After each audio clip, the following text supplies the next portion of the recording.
Shalom, shalom, soyez bénis en ce jour, que la grâce, la paix de Dieu soit multipliée dans vos vies. Bienvenue à Vie Glorieuse.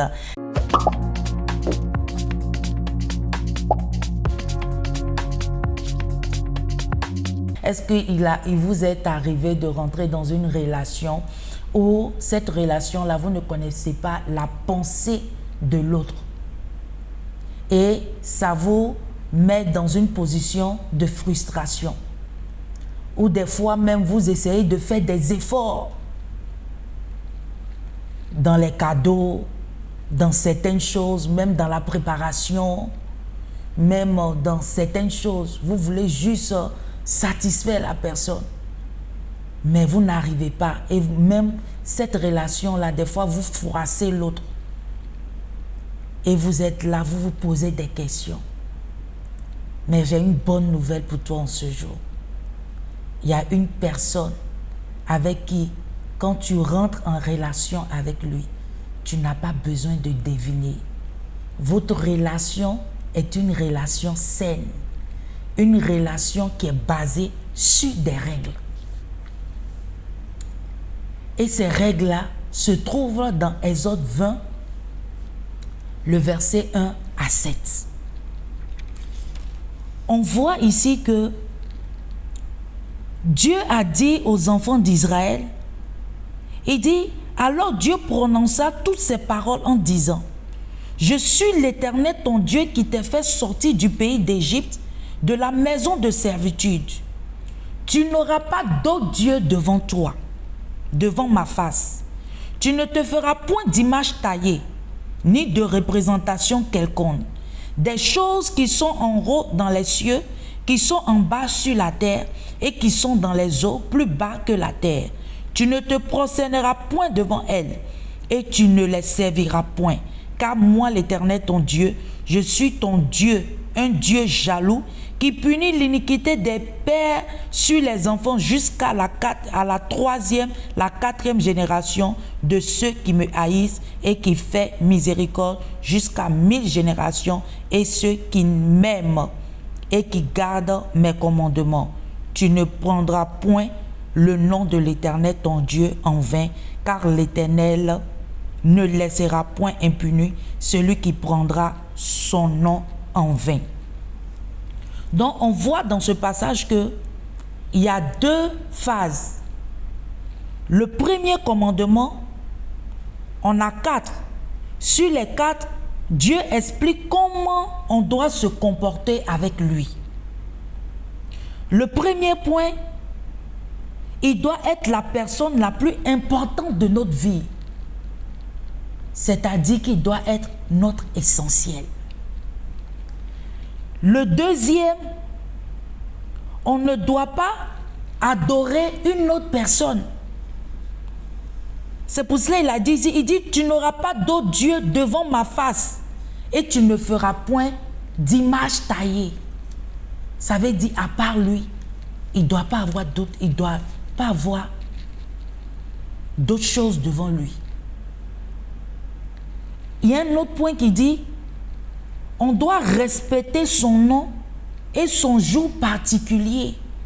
Parce qu'on voit ici, il dit, dans le verset 10, il dit, mais le 7e jour est le jour du repos de l'Éternel ton Dieu. Tu ne feras aucun ouvrage, ni toi, ni ton fils, ni ta fille, ni ton serviteur, ni ta servante, ni ton bétail, ni l'étranger qui est dans tes portes. Car en 6 jours, l'Éternel a fait les cieux et la terre, et la mer, et tout ce qui est contenu, et il s'est reposé le 7e jour. Et ce sont ces règles-là qui différencient les chrétiens de toute autre personne sur cette terre. Et on voit maintenant, dans le 2e paragraphe, les 6 autres commandements nous disent comment nous comporter envers les autres.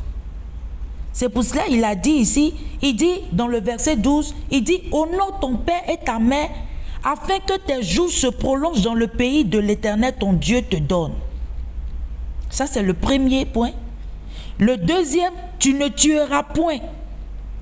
Troisième, tu ne commettras point d'adultère. Un autre point, tu ne déroberas point. Un autre point, tu ne dois pas manquer de respect envers tes parents ou convoiter les biens d'autrui. Donc, tous ces points-là nous donnent des règles que Dieu nous donne. Peut-être tu es dans une relation actuellement que tu ne connais pas la pensée de cette personne. Mais avec Dieu, on connaît la pensée, on connaît les règles et on sait comment marcher pour mieux arriver. Peut-être tu es là en ce jour et tu te dis, mais comment je peux faire pour arriver à cela? Comment je peux marcher réellement dessus? J'aimerais te dire en ce jour, comme il a dit, il a mis en nous le vouloir et le faire. Et ce vouloir et le faire est déjà en toi. Et c'est possible. Ce vouloir le faire, quand c'est un homme physique, tu veux tout faire pour plaire à cette personne. La plus forte raison, ton Créateur. Tu peux le faire. Tu peux. Et je prie pour toi en ce jour, que l'Éternel te donne ce désir, cette haine que tu as envers l'homme, que cette haine-là soit plus pour lui au nom de Jésus-Christ. Et si tu es là en ce jour, tu ne connais pas le Seigneur en tant que ton Seigneur sauveur personnel, j'aimerais te dire de choisir la bonne part. La bonne part, c'est Jésus-Christ de Nazareth. Et si tu es prêt en ce jour, tu vas répéter après moi. Tu vas incliner ta tête et puis tu vas dire, Seigneur Jésus, je viens à toi tel que je suis. Je sais que je suis un pécheur. Pardonne-moi et délivre-moi au nom de Jésus-Christ. Maintenant, je t'accepte comme mon Seigneur et sauveur personnel.